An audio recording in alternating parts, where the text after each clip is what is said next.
Hello everybody. I'm coming to you this week from Colonel Summers Park, where we went to the first time I did one of these, and there wasn't anyone there, and I said, wow, that's crazy, there's always so many people over there, and it was so surprising. Well, here I am on another day, and it's completely empty again. I think it's kind of nice to have a whole park to ourselves. Today, we are going to sit rather than walk. So I'll be a little less out of breath, but it's also because of Rory. And I told you last week that I took her to the vet and they said to walk her more. And I did. I added 10 minutes to the walk in the morning and 10 minutes to the walk at night. And poor baby, that night she was just in agony. So then I just walked her the normal amount the next day, and it was worse. So walking her more wasn't the answer yet, but walking her a little more often might be better, so we're trying that.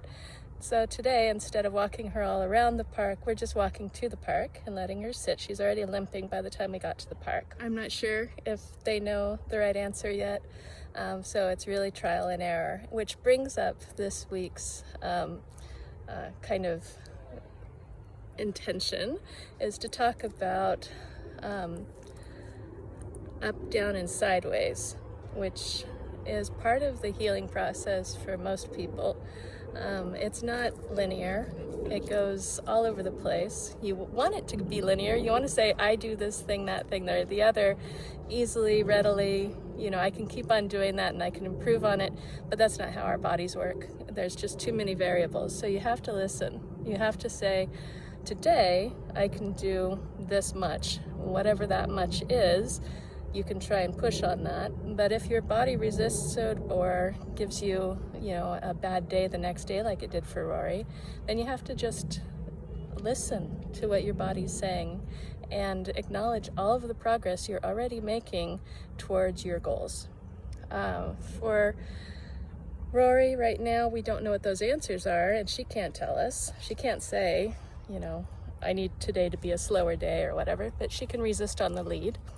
She can be less rambunctious when I say, hey, let's go for a walk, right? So she does have ways of telling me that she's not doing that, and I have to accept that she's not being willful, she's being mindful. She's doing what feels right to her and her ability to communicate with us.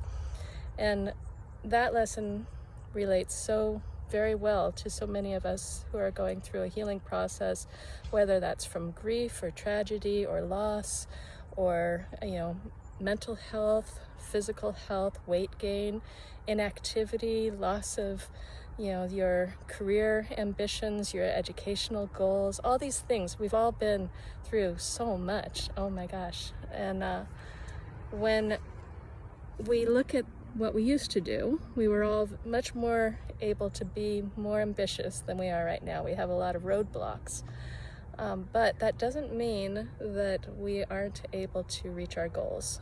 We just have to look at it differently and be patient with the timeline that it takes to get there. For me right now, I have gotten to a point where I help out with household chores. I regularly read scholarly articles and research papers, generally about health effects of the pestilence. When the pest came around, it diverted much of my attention towards medical interests because they didn't and they don't know all the answers for a lot of us, and so we have to be our own advocates. And learning to get back into reading scientific or academic literature has been a challenge because my brain just hasn't quite recovered in the way that I want it to. But I can read that stuff pretty well now, while during my downtime, I would struggle to read a paragraph. I'd read it, just a normal paragraph, not even scientific stuff. I'd read a normal paragraph, and by the time I got the second paragraph, I couldn't remember what I just read. And so I'd read it again 5, 10 times, and then get to the second paragraph and repeat the process, and then read both of them, make sure I can get to the third paragraph. It was a task to be able to get my brain to absorb material and process it again.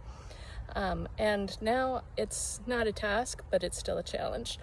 And it doesn't include anything that it has to do with my career or my ambitions or whatever. This is just to make sure that I am responding to my body's needs and my limitations to the best of my ability, up, down, and sideways. So that's my message this week, and I look forward to talking with you all next week.